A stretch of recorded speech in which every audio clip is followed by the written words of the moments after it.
Scott Chirnside was the founding chairman of the Victorian Serrated Tussock Working Party and the national chairman for the Serrated Tussock Management Group. Scott originally farmed Mount Rothwell on the northern slopes of the Uyangs near Geelong. In 1999, he moved their farming operations to Weering on the Hamilton Highway west of Cressy. We came here to Weering in 1999 because of its quality soils, higher rainfall, and really also my family had owned the place some 99 years earlier than we took it back, so we bought it back. So really we came chasing rainfall and higher production. Well, serrated tussock happened upon Mount Rothwell through probably, as we know now, seed rain. We were getting odd scattered plants here and there, never more than, in the early days, 50 or so. We spot sprayed those in certain areas and treated it just like another weed. And over in that country, dry, native country, rivers running through, we had our fair share of variegated thistles and horehound and all sorts of other weeds, and therefore we thought this grassweed serrated tussock was just another weed. It quickly, even though we got on top of those initial plants very early, it quickly found that it was just something else much more horrific than any other weed we'd ever seen. We found out that those plants had come in not by livestock or machinery or whatever, but they had rained in from areas that were heavily infested further away. And, in those early days in the 80s, we didn't know that every adult plant had 100,000 seeds. And we didn't know that those seeds are windborne up to 30 kilometres.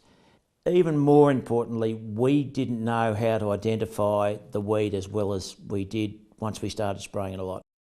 Ultimately, serrated tussock governed the whole way we farmed in that area. So really many of our management decisions with regard to particular paddocks or rotations in cropping and pasture or whatever were more governed by serrated tussock. It is an amazing plant to adapt to the environment. If there's any chance of bare space or heavily grazed country, its ability to adapt to rainfall at any time of the year, and consequently its ability to take over what were otherwise healthy, fertile, native grass stands was incredible. And what that then did to us is that at the moment that serrated tussock started to take over grazing country particularly, the carrying capacity went down, virtually zero nutritional value.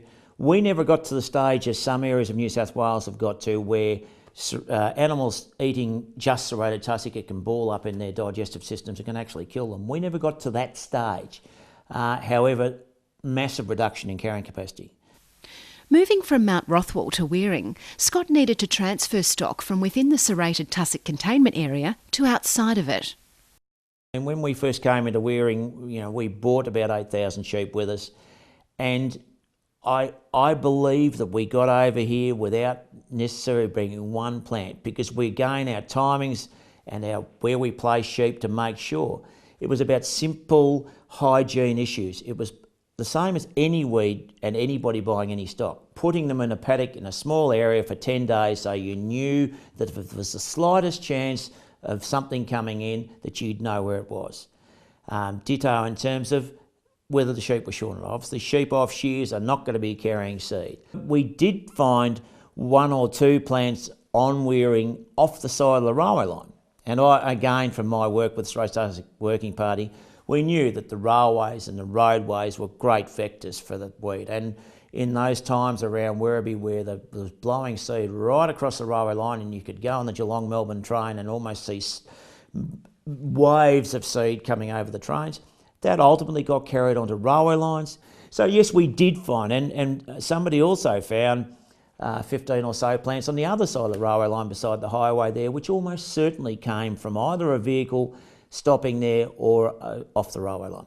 So the vigilance and the understanding and asking the question, is that serrated tussock, and seeing a plant is really important. We all, as agricultural people, as farmers, need to be aware of any weed coming in on machinery. Livestock is another one.